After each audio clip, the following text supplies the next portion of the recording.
नमाहो सर्वलोकानां प्रकृतिं शास्त्रपारकाः तां धर्मचारिणे शम्भोः प्रणमामि परां शिवम्।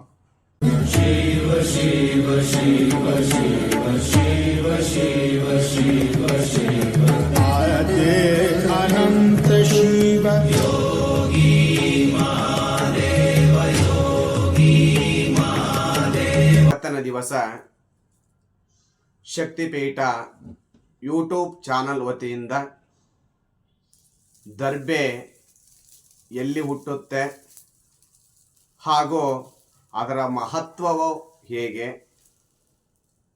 ದರ್ಬೆಯಿಂದ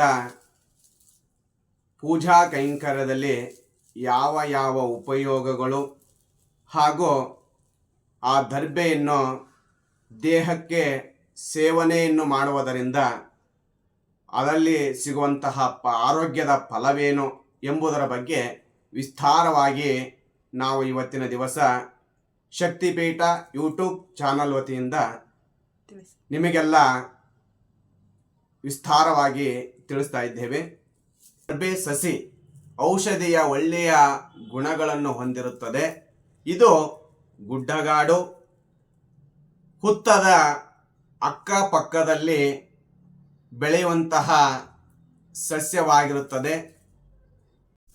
ದರ್ಬೆ ಪರಿಶುದ್ಧತೆ ಮತ್ತು ಶುಭ ಕಾರ್ಯಗಳನ್ನು ಸಾಧಿಸಲು ದರ್ಬೆಯ ಬುಡದಲ್ಲಿ ಬ್ರಹ್ಮದೇವರು ಹಾಗೂ ಮಧ್ಯಭಾಗದಲ್ಲಿ ಶ್ರೀಹರಿಯು, ತುದಿಯ ಭಾಗದಲ್ಲಿ ಅಂದರೆ ಈ ತುದಿಯಲ್ಲಿ ವಾಸ ಮಾಡುವರು ರುದ್ರದೇವರು, ಉಳಿದ ಎಲ್ಲ ಭಾಗದಲ್ಲಿ ದೇವಾನುದೇವತೆಗಳು ವಾಸ ಮಾಡ್ತಾರೆ.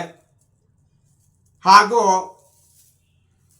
ದರ್ಬೆಯನ್ನು ಉಪಯೋಗಿಸಿ ಮಾಡುವಂತಹ ಸ್ನಾನ,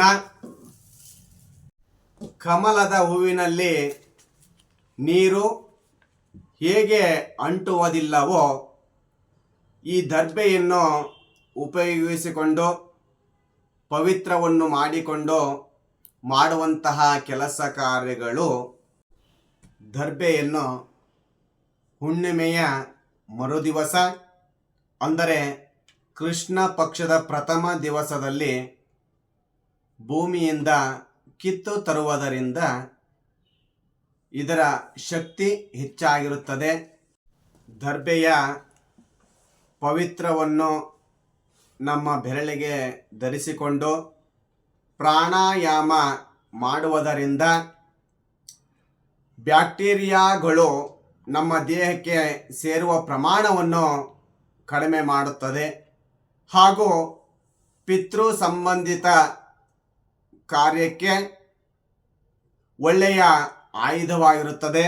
ಪುಣ್ಯಾಹ ವಾಚನವನ್ನು ಮಾಡುವಾಗ ಭೂಶುದ್ಧಿ ಹಾಗೂ ವಾಯುಶುದ್ಧಿಗಾಗಿ ಪ್ರಮುಖ ಪಾತ್ರವನ್ನು ವಹಿಸುತ್ತದೆ. ಇದು ಒಟ್ಟಾರೆ ಹೇಳುವುದಾದರೆ ದೇವತಾ ಕಾರ್ಯಕ್ಕೆ ಪ್ರಮುಖ ಪ್ರಾಮುಖ್ಯತೆಯನ್ನು ಈ ದರ್ಬೆಗೆ ನಾವು ಕೊಡಲಾಗುತ್ತದೆ.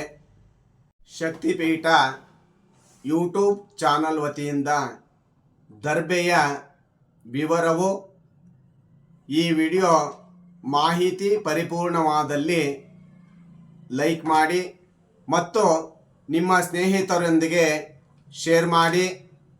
ಪೂಜಾ ಕಾರ್ಯಕ್ರಮದ ಯಾವುದೇ ಗೊಂದಲವಿದ್ದರೂ ಅದನ್ನು ಪರಿಹರಿಸಿಕೊಳ್ಳಲು ಶಕ್ತಿಪೀಠ ಯೂಟ್ಯೂಬ್ ಚಾನಲ್ಗೆ ಕಮೆಂಟ್ ಮೂಲಕ ತಿಳಿಸಿ.